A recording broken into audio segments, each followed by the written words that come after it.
Ei, olá, tudo bem?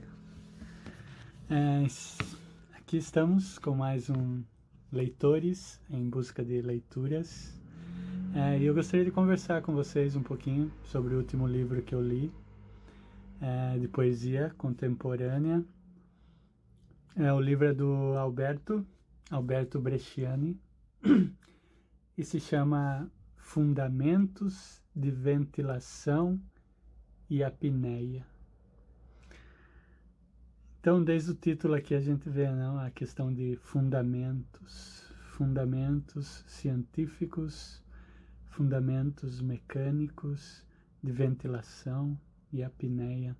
Então tem esse lado científico que vai ser mostrado aqui nos seus poemas do Alberto, tanto científico quanto biológico, mas também, é claro, cultural. E eu acho que essa é a marca dos poemas que mais me atraíram, que mais me chamaram a atenção e dos quais eu vou falar um pouquinho, conversar com vocês. Tratam disso, tratam dessa relação entre linguagem, cultura e o biológico, né? Então, cultural e biológico, sim, social, o reino humano e o reino animal. Quero dizer, nós somos animais também, não? Mas no sentido de o mundo animal humano e o mundo animal, né, animal. É difícil achar os termos aí, né, para tratar dessas diferenças. Mas sim, eu já vou começar a ler já alguns poemas, então conversando através dos poemas acho que fica mais fácil ver a ideia. Mas desde o começo, então, tem essa questão do científica, né, que fica também representada aqui, onde o poeta, na verdade, dá para nós o significado, né, aí científico, o, que ele tira, não, do ventilação espontânea. Então, o que significa ventilação espontânea? E depois na segunda parte, então o livro está dividido em duas partes. Essa primeira, ventilação espontânea, e a segunda, apneia, onde ele também falará o que significa, né, a apneia. Parece que esse é o terceiro livro do Alberto, mas é o primeiro que eu estou lendo. E eu tenho o último livro dele também, que eu vou ler, e talvez não na próxima leitura, que a próxima já tenho aqui comigo, vou mostrar para vocês qual será, mas na seguinte vou ler o outro livro dele. Mas comecemos aqui então, o primeiro poema que eu gostaria de ler para vocês, para conversar um pouquinho, chama-se Ouriços. Tá? E é o seguinte, Ouriços vai assim. Ouriços e seus corpos, cobertos de espinhos. Neles, acontece de ferirem as patas, a língua. Não é maldição divina ou aberração, só um modo de ser. Sina. Então temos esse poema chamado Ouriços. Então aqui a marca animal da conversa que ele vai ter com esse mundo, né? Da natureza, mundo selvagem, mundo biológico. Eu acho que representa mais esse lado realmente, o biológico, né? Também científico, claro, mas biológico, né? E aqui é uma metáfora, né? Uma imagem aqui que podemos fazer a leitura, não? Representando realmente não esse espinho, não essa condição biológica do espinho, como a nossa linguagem, não? A linguagem que nos protege, né, desse mesmo mundo, né, biológico, selvagem, né, que nos faz sentir que podemos ter um certo controle sobre ele ou conhecê-lo melhor, nomeá-lo, né? Mas ao mesmo tempo esse poder da linguagem, né, ele pode nos ferir, né? E nos fere, não? Quantas vezes, não? A língua, a pata, os relacionamentos e tudo, né? Então, é sempre essa relação de contraste, não, da língua, que eu também falava um pouquinho, né, no último programa nosso aqui, né, com relação à poesia da Patrícia, né, Pinheiro. Então, isso eu acho legal, né, quando o poeta trata disso, né, dessa linguagem sempre aí entre essa linha, não tão difícil de, de tratar, né, que é a linha que divide, né, o biológico e o cultural, não? E o último verso, não, ou o penúltimo verso também trata disso, né? Não é maldição divina ou aberração. Então, quer dizer, a linguagem ou esse espinho que protege o porco-espinho não é aberração, não é maldição divina, mas tampouco aberração. E aí eu até completei, na verdade, na minha mente, a aberração científica ou biológica, né? Ou evolucional, evolucionista, né? Então não é nenhuma coisa nem outra, né? Apenas algo que aconteceu, né? Devido às circunstâncias, não? Devido à história em si da evolução, né? Isso talvez é outro ponto, né? Que é difícil muita gente entender com relação à ciência, não? Com relação ao biológico, né? Quando a gente diz que alguma coisa biológica é de certa maneira, não significa que ela tinha que ser assim, mas ela é assim e não dadas as mesmas circunstâncias, ela sempre será dessa maneira, né? Mas é claro que se as circunstâncias históricas mudassem, se biológicas, né, ela poderia ter sido de outra maneira, né? Não necessariamente seria dessa maneira. E, e o último verso também é legal, né? Porque termina com essa sina, que é uma imagem interessante, porque significa sina, significa tanto sinal, pode ter o significado de sinal, quanto de sina, de destino, né? Então, mais uma vez, aqui o poema está não muito bem construído, não muito bem aqui contido nesses poucos versos, não uma relação aí entre natureza e cultura, né? Linguagem, né? Com uma imagem bem interessante, eu gostei bastante. E o poema seguinte, na verdade, eu gostaria de ler porque trata mais ou menos a mesma coisa, mas com uma ideia um pouco diferente, né? E chama-se Silêncio. Então aí já temos uma ideia, né? Abstrata, mas, né? Silêncio, né? Não algo animal, né? Mas o assunto aqui, o que ele diz, né? O que ele tenta representar é essa mesma questão. Então vou ler para vocês Silêncio. Às vezes é melhor não dizer nada, ou quase. O que se diz ganha corpo, membros. Senta-se à mesa e se esgarça. Toda a chance de esquecer. E esse corpo assume espaços, crava o ferrão, em um único lugar na respiração, na linfa. Corpo estranho que nenhum glóbulo branco desfaz. E talvez seja esta a forma de desistir ao contrário. Para sobreviver à dor generalizada, sem anestesia, antidepressivos alucinógenos. É este silêncio liso, longo e coagulado, de bicho preguiça, imóvel, crédulo, na árvore, enquanto espera.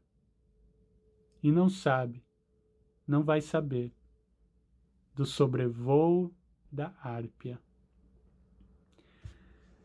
Então aqui, se você tiver a oportunidade de ler, né, mais repetidamente, mais outras vezes, né, o poema, então a gente tem essa imagem, né, inicial da linguagem como algo que se transforma num corpo, né, do que se diz, com a memória, não aquilo que a gente carrega, não que é difícil daí de se livrar, né,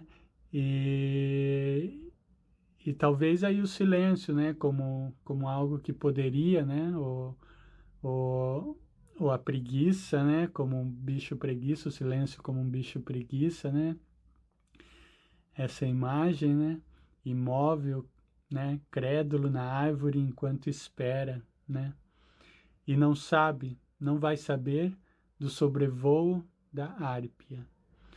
Então aqui é interessante essa última parte também, porque a árpia é algo mitológico, né? Então é algo totalmente cultural, totalmente do homem, né? Totalmente social e construído através da linguagem, né? E é claro que o que não pertence isso ao mundo do bicho preguiça, né?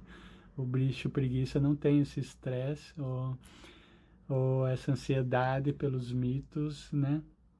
Que novamente, né, tem o lado sempre positivo e negativo, né, de todas essas invenções, né, que a gente cria, né, é o que nos traz tantas coisas interessantes, não, mágicas, né, mas também nos traz alguns estresses, como a gente fala, não, que o corpo realmente não consegue, né, controlar ou entender de onde que vem, né, já que o corpo é algo totalmente biológico, né.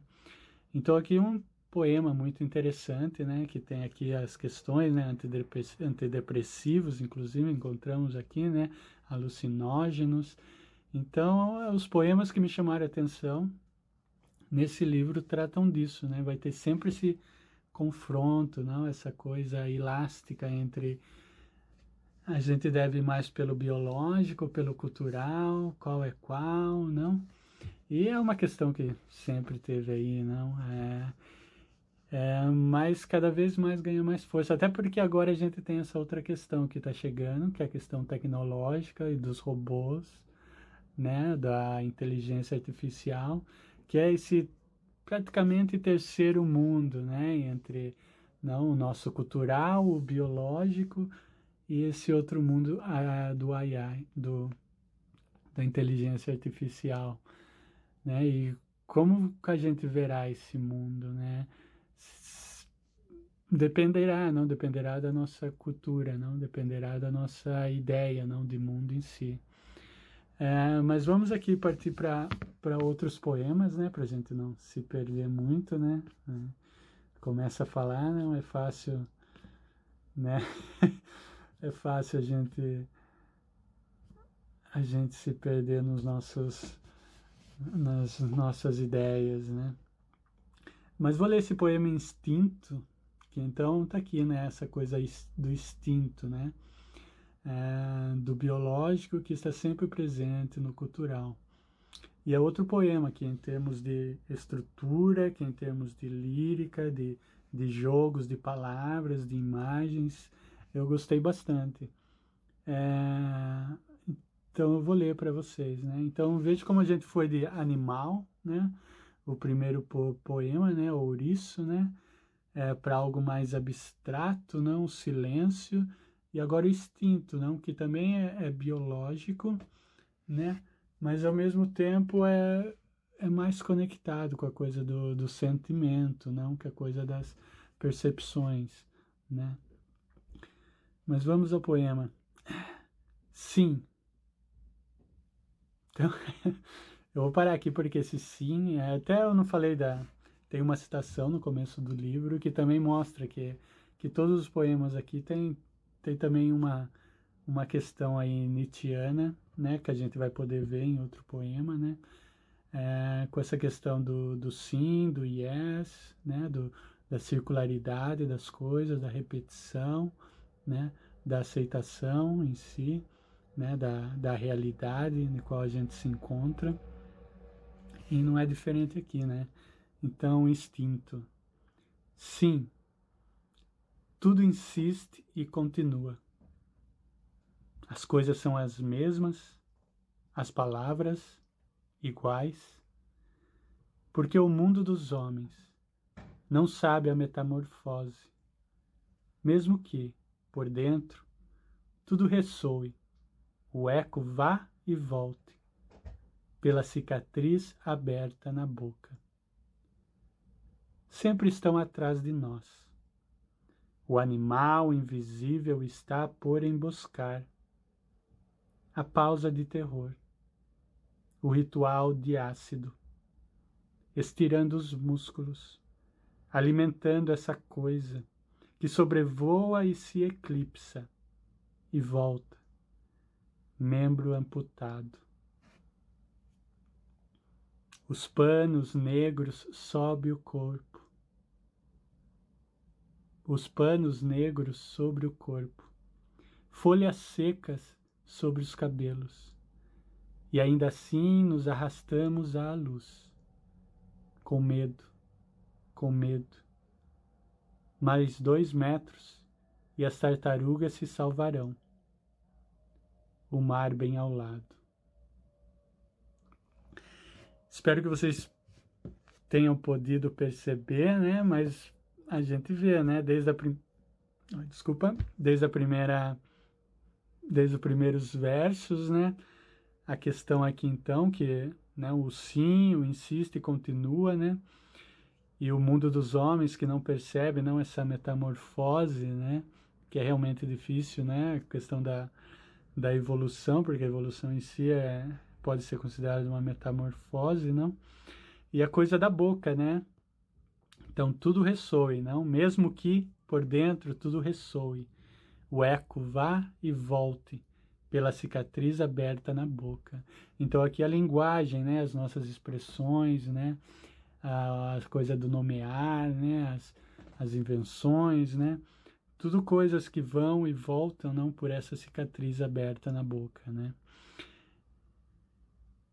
E aqui é a questão do instinto, né? Que sempre estão atrás de nós, né? Esse animal invisível está por emboscar. Então esse animal é o animal que a gente é, né? Que a gente trouxe, não? Que a gente traz, não? E que está sempre presente, né? E sempre está aí para nos emboscar, não? Estirando os músculos, alimentando essa coisa, não?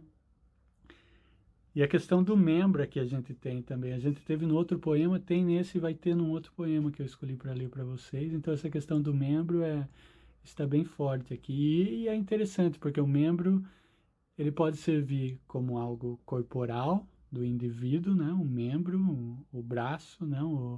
A cabeça, né? Mas também a coisa coletiva, né? Ser membro de algo, né? Um membro de um coletivo, do social, né? Então tem essas duas partes, né? E no final, claro, ele acaba aqui com um sentimento aqui de esperança, né? Que a gente ainda talvez seja salvo, né? No símbolo aqui da tartaruga, né? Mas então, aqui os 2 versos também são interessantes, né? Os panos negros sobre o corpo, folhas secas sobre o cabelo. Então tá sempre aí, né, interligado, não? Esses 2 reinos, né? Mas é isso aí, talvez eu leia mais um para vocês que eu achei muito bonito, que chama-se Aves, né? Mas essa foi a questão, esses foram os poemas. Se vocês já leram ou tiverem oportunidade, eu acho que vale a pena comprar o livro e vocês vão poder ver que essa é uma questão que está presente através do livro inteiro, né, através de vários poemas. E se pode notar, assim, que o Alberto ele tem consciência, não, do que ele está fazendo, né, tem controle sobre muitos dos poemas, apesar que em algum deles eu acho que fica a desejar, né, uma certa concentração da linguagem, uma certa expressão mais definida, né, mais precisa, né, que é sempre importante na poesia, né, mas isso, claro, ninguém tem por que escrever, né, um livro onde 100% dos poemas são excelentes ou são bons ou conseguem aí atingir essa expressividade, né? E o Alberto consegue na maioria deles, com certeza. E o Aves, então, é um poema que eu achei bem bonito. Vou ler para vocês. Não queríamos nada, além dessa marca. O muro, linha reta e imaginária, na qual nos sentávamos, agitando as pernas, despreocupados, aves entre aves, olhos nos olhos, baixa voz, ramos desenhando, as mãos sem fome de céu, sem nenhum pavor do chão. Então, novamente, temos aqui, né, a questão do mundo animal servindo de imagem, né, para o nosso mundo. E a imagem que me veio na cabeça quando eu li esse poema foi de infância, não? De menino, de garoto, sentado no muro entre amigos, né? Como pássaros, às vezes a gente encontra nos galhos, né? Aí, entre realmente esse muro imaginário e o mundo real, material, que nos sustenta ali, com as pernas ali, sem poder alcançar o chão, mas ao mesmo tempo sem o desejo de um céu, ainda, né? Na nossa, né? Inocência e inocência que muitas vezes é inocência sábia, né? E sem o medo do chão também, não sem pavor do chão. Então, sem o medo e sem o desejo. Então, foram essas imagens que me vieram, foram vindo na cabeça e que fez com que a leitura desse poema se tornasse algo bem especial. Eu vou até ler de novo para vocês, depois de ter feito esses comentários, para ver se vocês conseguem ter a mesma percepção. Aves. Não queríamos nada, além dessa marca. O muro, linha reta e imaginária, na qual nos sentávamos, agitando as pernas, despreocupados, aves entre aves, olhos nos olhos, baixa voz, ramos desenhando as mãos, sem fome de céu, sem nenhum pavor do chão. Muito bonito o poema. E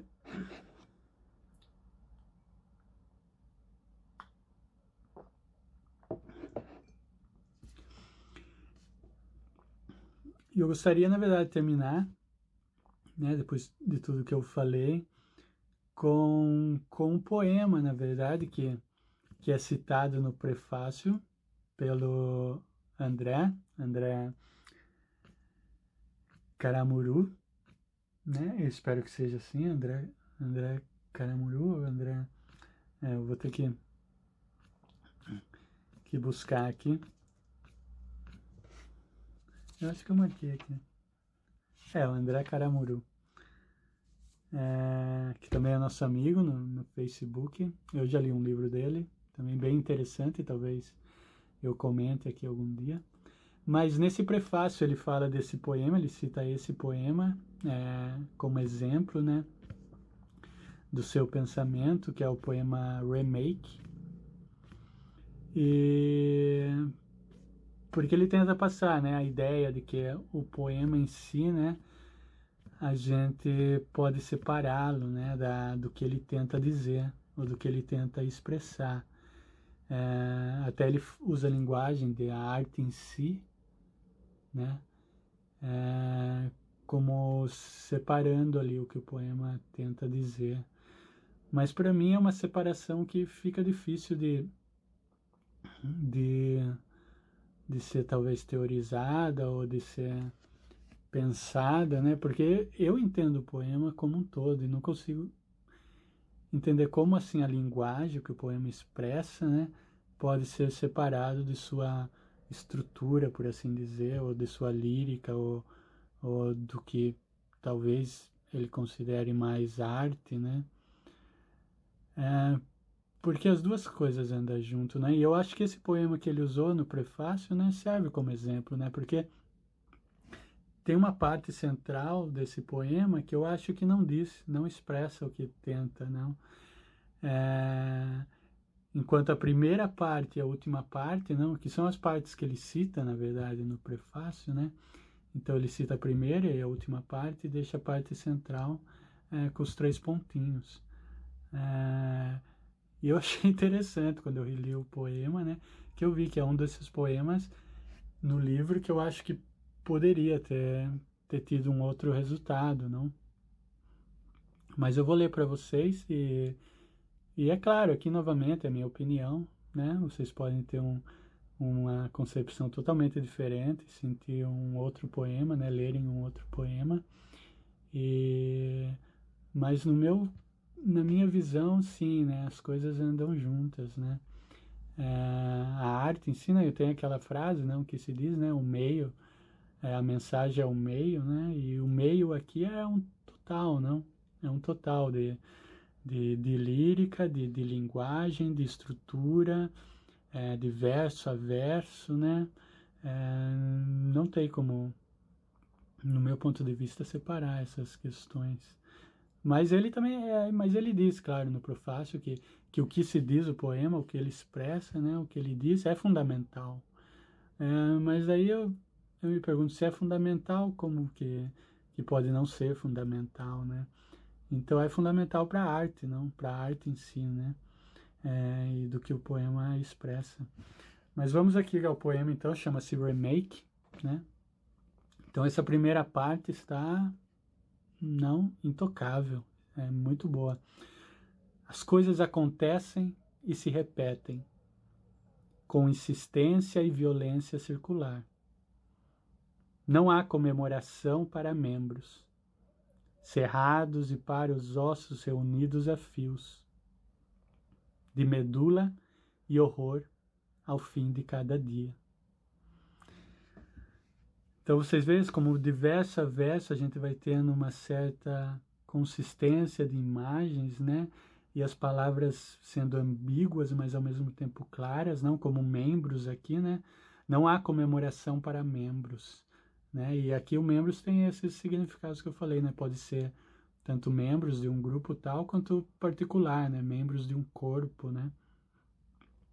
E até a gente descobre depois que é mais direcionado para o corpo, né? Porque daí o poeta vai fazendo tipo um zoom, né?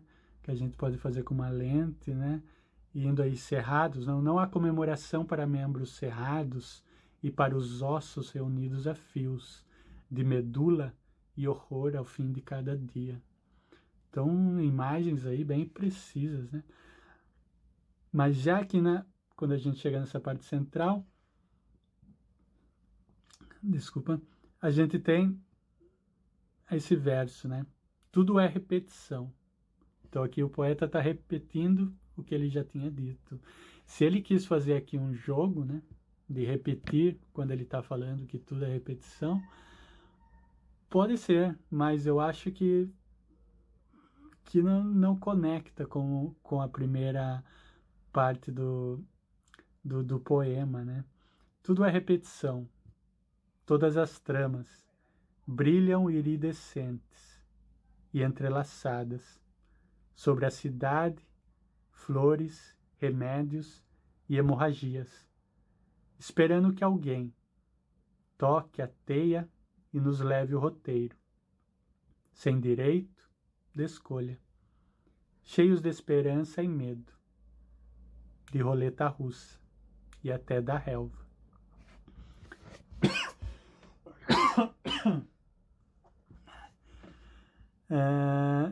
Então vocês vão vendo todo esse trajeto dessa segunda parte, de verso em verso. Ele vai se tornando algo muito mais concreto, mas aí eu acho que vai tirando o brilho da primeira parte, que é muito mais misteriosa. E essa questão do poeta também já começar a achar que alguém, não, toque a teia e nos leve o roteiro, novamente, né, torna algo que era misterioso, algo que era muito mais coletivo, né, e que poderia ter a imagem tanto não de algo abstrato, não, que nos rompe a vida, né, como algo mais ligado ao ser humano, né, mais ligado ao humano como algo que pode mudar as coisas, né, e essa é uma imagem que a mim não me agrada, né, esse humanismo, não, que vai transformando o humano como parte central, né, da existência, né. A relva que somos, a mesma que ontem brilhava sob o ridículo orvalho. Essa imagem do ridículo orvalho também é algo que eu não consigo imaginar, que eu não consigo ver. E hoje agoniza pelo gesto gratuito e assassino de um raio seco, que a incendeia e destrói. Então toda essa segunda parte para mim está meio confusa, meio com imagens que não me parecem ideais, como essa do ridículo orvalho. Eu não vejo como o orvalho pode ser ridículo. E gratuito e assassino de um raio. Isso também do raio sendo um gesto gratuito e assassino não parece tão clara. Mas daí a gente vem aqui para o último verso, estrofe, né, do poema. E novamente o poema ganha dimensões aqui de um grande poema, não? E então encontramos sabemos, e negaremos. Então aqui a questão da repetição está sempre presente nesse poema, não? Eu acho que sim, que ele usa aqui a repetição no poema em si para demonstrar, não, esteticamente a questão da repetição, que tudo vai acontecendo, vai se repetindo, não? Essas histórias, todos prisioneiros de diferentes crimes iguais, atenuantes e liberdades provisórias, indutos. Sim, temos princípios, fugidios meios. Somos aprendizes do fim. Esse último verso é sensacional, né? Somos aprendizes do fim. E toda essa estrofe, sim, que ela está bem concisa, né? Com as palavras, com os versos, né? Atenuantes e liberdades, e toda essa imagem, né? Todos prisioneiros, né? Todos prisioneiros, então, todos pode ser toda a realidade, não todo o reino, né? Animal ou vegetal, todas as existências, não? Então aqui a imagem começa de novo a se desfazer, não? Numa realidade menos concreta, não? Menos específica. E isso que eu acho interessante, que também encontramos na primeira parte.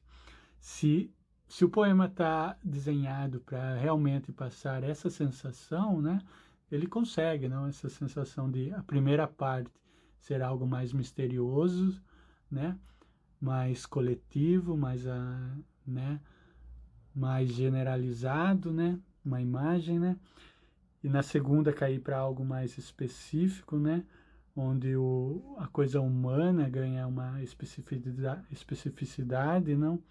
E uma presença maior, né, para depois terminar com uma imagem também que segue as características da primeira, né? Se isso realmente é a ideia, né, eu acho que o poema teve sucesso, né? Mas do meu ponto de vista está meio que deslocado, não? A primeira com o meio, né, e a terceira, né? Parece que eles não estão aí em uma harmonia, né? E essa harmonia, né, que às vezes a gente chama, que para mim a gente encontra a arte, né? Essa harmonia entre tudo, né? Entre o que o poema diz, né? Como ele diz, né? E a estética da imagem em si, né? Mas é isso, né? Esse é só um ponto, né? Como eu disse, vocês podem discordar, né? Completamente. E eu adoraria ouvir a opinião de vocês, né? Sobre esses vídeos, né? Sobre essas conversas, né? Pra gente ir aprendendo, não? Porque aqui a gente só tem o incentivo de sim, incentivar que a gente possa ler, conversar sobre poemas e ler poesia, né? Mais que nada, ler poesia, tá? Então é isso aí, né? Obrigado por escutarem aí, por ouvirem. Se tiverem comentários, né? Vai ter a descrição desse vídeo, tem o meu e-mail, tem o comentário também que vocês podem deixar. E se curtiram o vídeo, né? Deixem aí um like, nos sigam ou compartilhem, tá bom? E o próximo livro que eu vou ler esse fim de semana, será o Quase Todas as Noites, da Simone Brandt. É um dos livros que eu tenho aqui já faz um tempinho e que eu estava para ler. Então vai ser o primeiro livro, na verdade, que eu vou estar lendo, que não é parte do Kindle. E eu vou poder mostrar para vocês como eu costumo ler, como usando uma caneta, tá? Mas é isso aí, parabéns, Alberto, né, pelos poemas, né? Parabéns também, André, pelo prefácio, né? E parabéns também a Patois, é editado pela Patois, o livro. E sim, se vocês puderem adquiri-lo e ler, vale a pena, tá? Um abraço, então, tá? Fiquem bem, vivam uma existência fantástica e leiam poesia, tá? Leiam poesia. É isso aí, até a próxima, né? Tchau, tchau.